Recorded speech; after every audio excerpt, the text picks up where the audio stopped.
Salutations à chacun et chacune de vous, ici Suzanne Deborah Jennings pour votre petite capsule pleine conscience approfondie. Aujourd'hui, mon thème, Mesdames, déposez les armes. Donc, bien sûr, je m'adresse aux dames principalement, mais messieurs, vous pourriez être intéressés par le propos.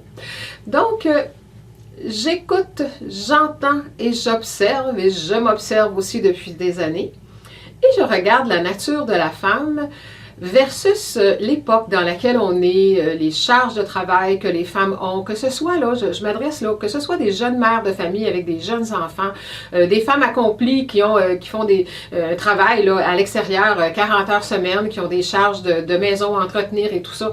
Donc, ça s'adresse un peu à tout le monde, peut-être principalement à celles qui sont en couple. Donc, qu'est-ce que je veux vous amener aujourd'hui par rapport à ça? Réfléchissons ensemble. Les superwomen, on veut tout faire et je m'adresse vraiment plus aux femmes là, qui sont en couple actuellement. Et ce que j'entends, c'est des mères de famille, on va commencer par les jeunes mères de famille, qui souvent se sentent dépassées par la tâche à accomplir, travailler 40 heures semaine, se rendre au boulot, se préparer pour ça, le trafic, les enfants, les bains, les lunchs, et en tout cas, on sait tout ce que ça implique. Donc, souvent, ils terminent leur travail qui leur amène un salaire, finalement, pour aller faire ce que j'appelle un deuxième chiffre à la maison. Un deuxième travail, s'occuper des enfants, préparer la maisonnée et tout ça. Et j'entends souvent les femmes se plaindre de la non-collaboration de leur conjoint, ou en tout cas pas suffisamment. Que les hommes s'impliquent moins, que c'est pas aussi moderne qu'on le voudrait, qu'ils sont moins présents, qu'ils voient pas par eux-mêmes tout ce qu'il faut faire. En tout cas, vous savez autant que moi ce que les femmes peuvent raconter. J'entends ça. Mais je vois aussi que les femmes sont toujours au devant, ne laissent pas le temps à l'homme de prendre charge de quoi que ce soit. Elles prennent tout sur leurs épaules elles-mêmes, sans donner la chance à leur conjoint, à leur époux, de participer. Et quand elles le font, ils disent souvent, il faut toujours tout lui dire. Peut-être, mais qu'est-ce que c'est de demander à quelqu'un de faire quelque chose? On n'a pas la même nature, les hommes et les femmes ne voient pas les choses de la même façon. On a chacun des attributs particuliers, on a chacun des qualités différentes. Donc, possible qu'un homme ne voit pas nécessairement qu'il y a une petite épingle dans le coin qu'il faut changer de place. C'est pas dans sa nature. Donc, mais il se ferait un grand plaisir de vous aider si vous demandez et surtout si vous appréciez ce qu'ils font pour vous aider. Donc, j'entends souvent, et j'avais une conversation avec une amie là, dernièrement, ce qui m'a donné une bulle de faire une capsule là-dessus. Souvent, oui, vous allez peut-être demander à votre conjoint, m'aiderais-tu pour les enfants à faire telle chose ou dans la maisonnée, là, même si vous êtes une femme mature et accomplie, que les enfants ne sont plus à la maison. Bon, il y a les repas, il y a tellement de choses à faire dans une maison. Et on ne demande pas à l'autre de nous aider, ou quand on demande, votre conjoint va faire qu'est-ce que vous lui avez demandé, mais à sa façon, dans sa nature. Et là, vous allez derrière refaire, vérifier si c'est juste correct comme vous voulez exactement.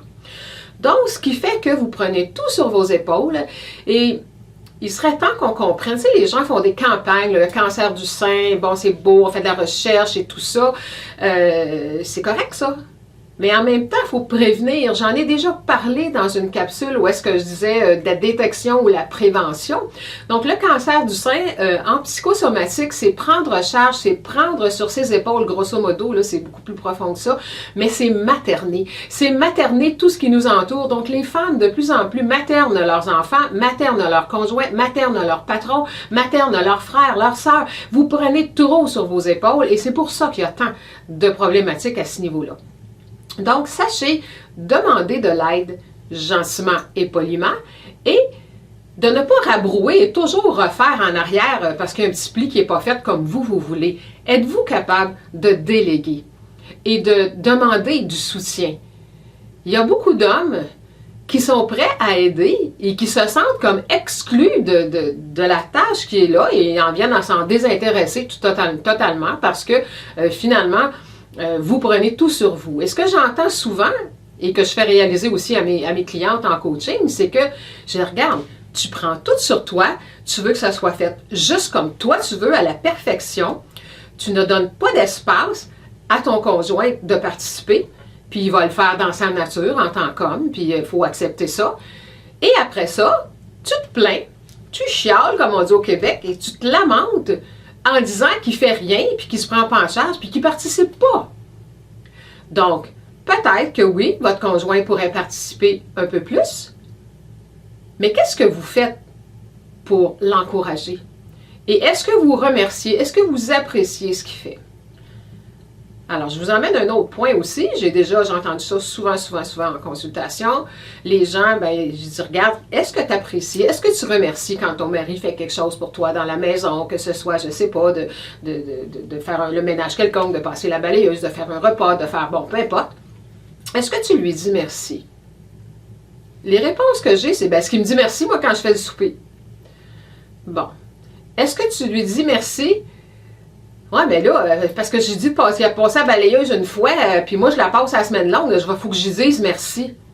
C'est peut-être que si vous appréciez et remerciez pour ce que l'autre fait pour vous, ça y tenterait peut-être d'en faire un peu plus. Parce qu'il se sentirait apprécié, chose qui fait partie de la nature masculine. Si vous connaissez un peu les hommes et les femmes dans la nature, c'est important l'appréciation pour tout être humain, en fait, mais pour la nature de l'homme, c'est encore plus important parce que pour eux, démontrer leur amour, c'est faire des choses pour vous aider. Et si vous appréciez jamais, et si vous dites jamais merci, ils sont un peu confus dans le fait de où est l'amour là-dedans. Donc, évidemment, ce n'est pas dans une capsule, même dite approfondie, que je peux aller faire le tour de tout ce qui est la nature de l'homme et de la femme. Mais aujourd'hui, je m'adresse aux femmes. Puis bon, messieurs, si vous avez osé continuer plus loin dans la vidéo, vous comprenez que je m'adresse aussi à vous. En tout cas, le message est bon pour vous aussi. Donc, aujourd'hui, c'est aux femmes que je m'adresse parce que apprécier... Essayez-le. Essayez de remercier, de dire, et c'est pas grave si vous devez dire, là, il l'a pas vu comme moi qu'il avait ça à faire, il devrait penser par lui-même. Qu'est-ce que ça peut faire? Cessez de vous enfarger dans les fleurs du tapis, de vous accrocher dans des choses inutiles, ridicules parfois, de dire, bon, regarde, vous pouvez dire, regarde chérie, là, j'aimerais ça, pourrais-tu m'aider? Je t'ai fait une petite liste, là, ça va t'aider, puis tout ça. Puis je pense pas que les hommes vont s'offusquer de ça. Je pense qu'ils vont être très contents. Puis s'il y a des hommes qui n'ont pas besoin d'une liste, ils vont dire, regarde, je suis capable de voir, puis oui, je vais t'aider. Mais tout est toujours dans la façon de s'adresser aux autres. Et rappelez-vous, vous prenez en charge des choses, vous allez trop loin, vous prenez tout sur vos épaules et ensuite vous accusez l'autre de ne pas participer.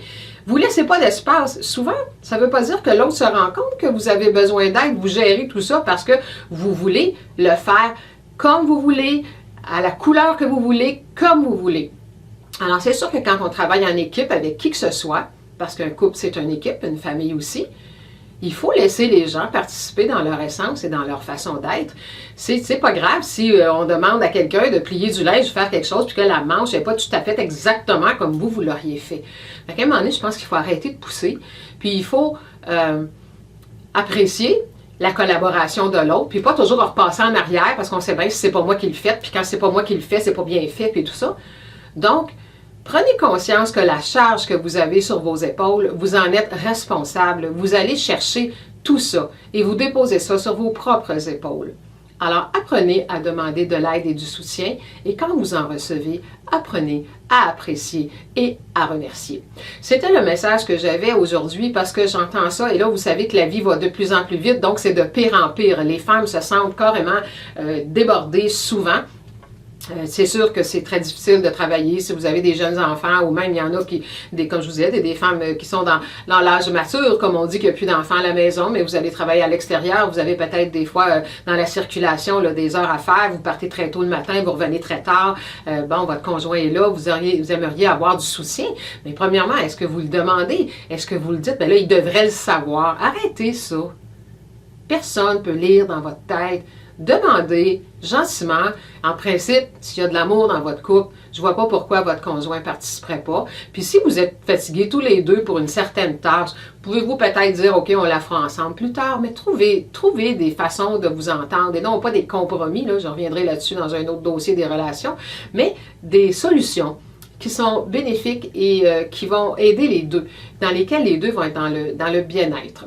Alors, c'était le message pour vous, mesdames, aujourd'hui, de tenter de recevoir le soutien, mais laissez vos conjoints vous soutenir et vous donner du soutien, même si ce n'est pas fait à la perfection que vous avez dans votre tête, et appréciez. Et soyez assurés que si vous appréciez profondément et sincèrement ce que votre conjoint fait pour vous, il va se faire un grand plaisir de vous soutenir encore plus.